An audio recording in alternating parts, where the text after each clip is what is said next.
क्या आपने कभी सोचा है कि वीनस पे लाइफ कैसी होगी? ओ वेट, क्या होगी भी? क्योंकि हमारे सोलर सिस्टम में वीनस रहने के लिए एक सूटेबल प्लेस नहीं है, क्योंकि इस प्लैनेट पे बहुत एक्टिव वोल्केनोज हैं और यहाँ का रनअवे ग्रीन हाउस इफेक्ट इस जगह को रहने के लिए एक डिफिकल्ट प्लेस बना देता है। और ये प्लैनेट बिल्कुल सूखा और यहाँ का लैंडस्केप रेड ऑरेंज है और टेम्परेचर इतना है कि लेड को पिघला दे।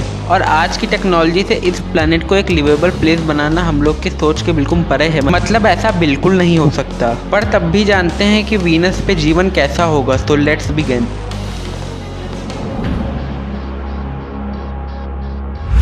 वीनस को अक्सर अर्थ की ट्विन सिस्टर के रूप में माना जाता है, क्योंकि दोनों प्लैनेट का साइज और कंपोजिशन समान है, मतलब दोनों प्लैनेट्स की एक ही तरीके से रचना हुई थी। तो इसलिए इसमें कोई आश्चर्य की बात नहीं होनी चाहिए कि NASA, Soviet space program, the European program और दूसरे स्पेस एजेंसीज ने वीनस का पता लगाने के लिए वीनस पे कई स्पेसक्राफ्ट भेजे होंगे। और अगर नंबर में कहा जाए तो इन्हें 1960 से 40 से ज़्यादा स्पेसक्राफ्ट भेजे हैं। और 1990 के दशक की शुरुआत में नासा के वीनस ऑर्बिटर स्पेसक्राफ्ट मैगेलन ने रडार सिग्नल का उपयोग करके इस प्लैनेट का 83.7% मैप कर लिया था। और क्या आपको पता है, हम इसके थिक क्लाउड कवर की वजह से वीनस की सरफेस को सीधे नहीं देख सकते।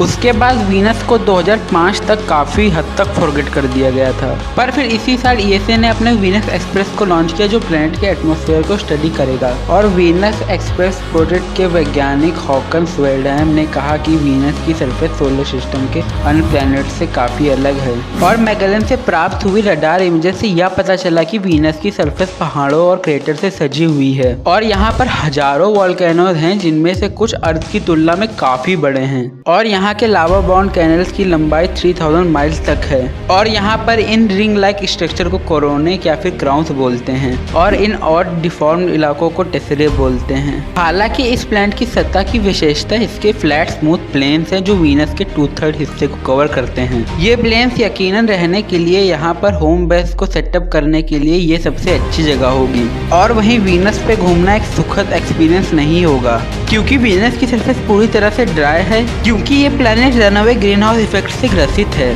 और इसका thick atmosphere heat trapping carbon dioxide से भरा है, जो ग्रह की सतह के तापमान को लगभग 870 डिग्री फ़ारेनहाइट पर रखता है। और वीनस की ग्रेविटी अर्थ की लगभग 91% है, इसलिए आप थोड़ी ऊंची जंप लगा सकते हैं और अर्थ की तुलना में वीनस पर ऑब्जेक्ट हल्के महसूस होंगे। आप शायद ग्रेविटी में अंतर को इतना नोटिस नहीं करेंगे, लेकिन आप जो नोटिस करेंगे वह डेंस एटमॉस्फेयर। और यहाँ हवा इतनी थिक होगी कि यदि आप अपने हाथ को जल्दी से मूव करने की कोशिश करते हैं तो आप रेजिस्टेंस फील करेंगे, या लगभग पानी में होने जैसा होगा। और इसी तरह एटमॉस्फेरिक प्रेशर में बदलाव को याद रखना मुश्किल होगा। और अर्थ पर सी लेवल पर हवा हमारे शरीर पर 14.5 पाउंड पर स्क्वायर इंच या 1 बार दबाती है, और वहीं वीनस पर सतह का दबाव 92 बार है। और अगर आपको अर्थ पर उस दबाव का अनुभव करना है तो आपको ओशन में 3000 फीट से अधिक ट्रेवल करना पड़ेगा। क्या आपको पता है कि वीनस को सन के अराउंड रिवॉल्व करने के लिए 225 अर्थ डेज लगते हैं और अपने एक्सेस पर रोटेट करने के लिए 243 अर्थ डेज लगते हैं। लेकिन एक दोपहर से दूसरे दिन तक का समय वीनस पर 117 अर्थ डेज के बराबर होगा, क्योंकि वीनस बैकवर्ड रोटेट करता है। इस रेट्रोग्रेड रोटेशन का अर्थ यह भी है कि सनराइज वेस्ट में होता है और सेट ईस्ट में होता है।